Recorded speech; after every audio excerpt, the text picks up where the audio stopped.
Kita periksa dengan real time informasi kasus COVID-19 kasusnya meningkat 108 orang sehingga total menjadi 500.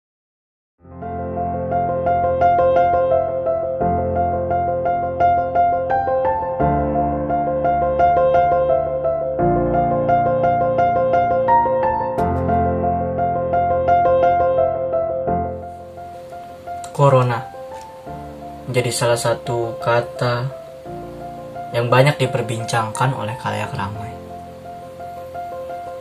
Hampir atau bahkan seluruh dunia membicarakan mengenai kata ini.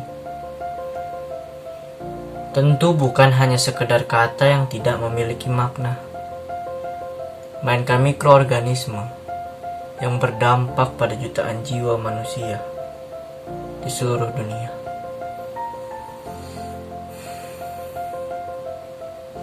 Pandemi COVID-19 bukan sesuatu yang bisa dianggap sepele. Virus ini sudah menjadi momok mematikan dan hal yang mengkhawatirkan bagi seluruh negara di dunia. Bagaimana tidak? Virus ini telah membunuh sekitar 264.000 jiwa di seluruh dunia per 7 Mei 2020. Semua aspek mulai dari politik, sosial, ekonomi, dan lain banyak hal terkena dampaknya. Seperti di Cina, angka pengangguran yang merangkak naik.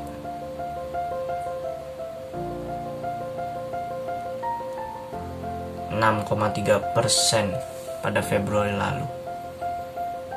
Kemudian di Cina, kemudian di Italia, Milan Furniture Fair harus dan terpaksa untuk digagalkan. Jatuhnya bidang impor dan ekspor di seluruh dunia.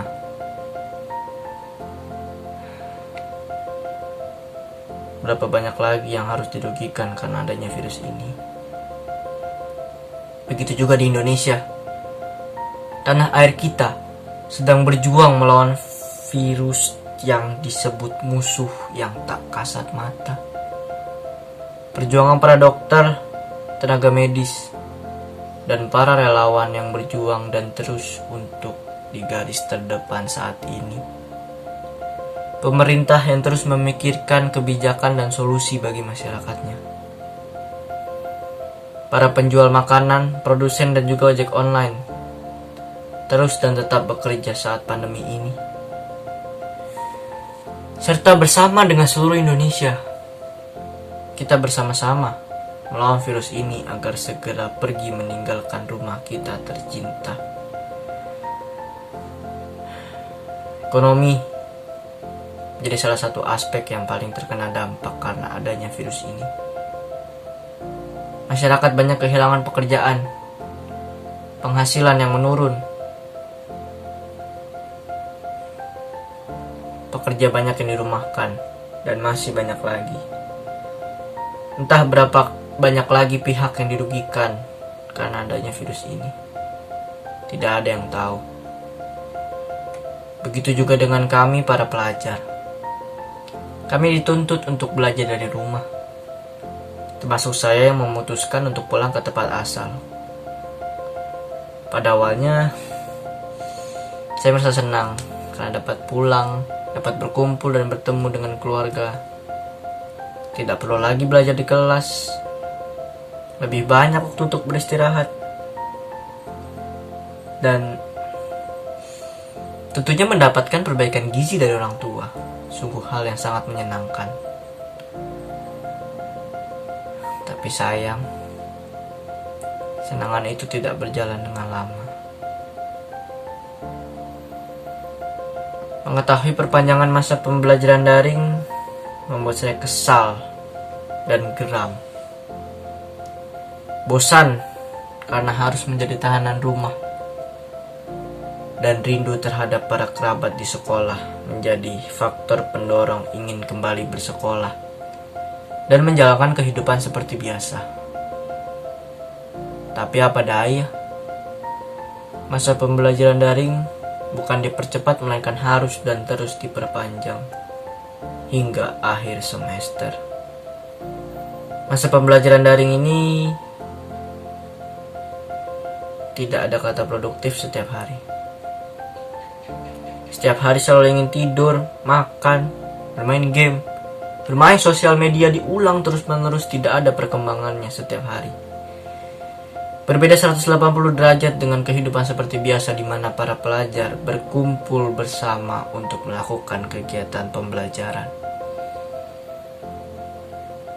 Beberapa nilai akademik harus dan terpaksa menurun karena lingkungannya tidak kondusif untuk melakukan pembelajaran.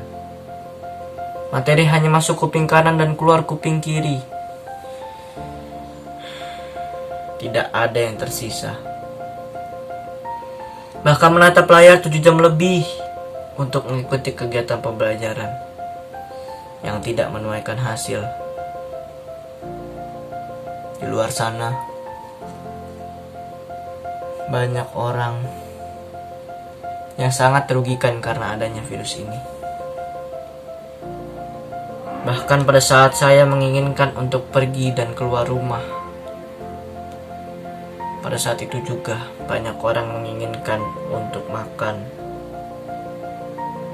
demi berjalannya kehidupan.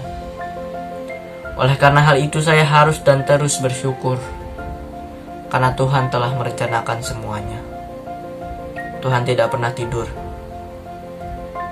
Tuhan selalu mendampingi anak-anaknya. Oleh karena itu, kita harus terus berjuang pada saat ini. Saya hanya bisa berharap pemerintah menerbitkan solusi dan juga kebijakan yang tepat tentunya untuk menghadapi virus ini.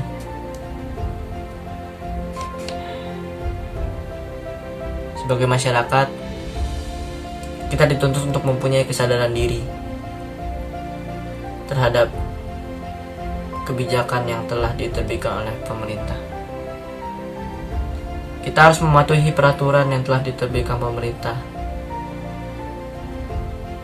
karena pemerintah pasti mempunyai cara dan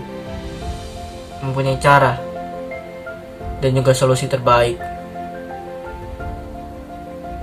agar virus ini segera usai.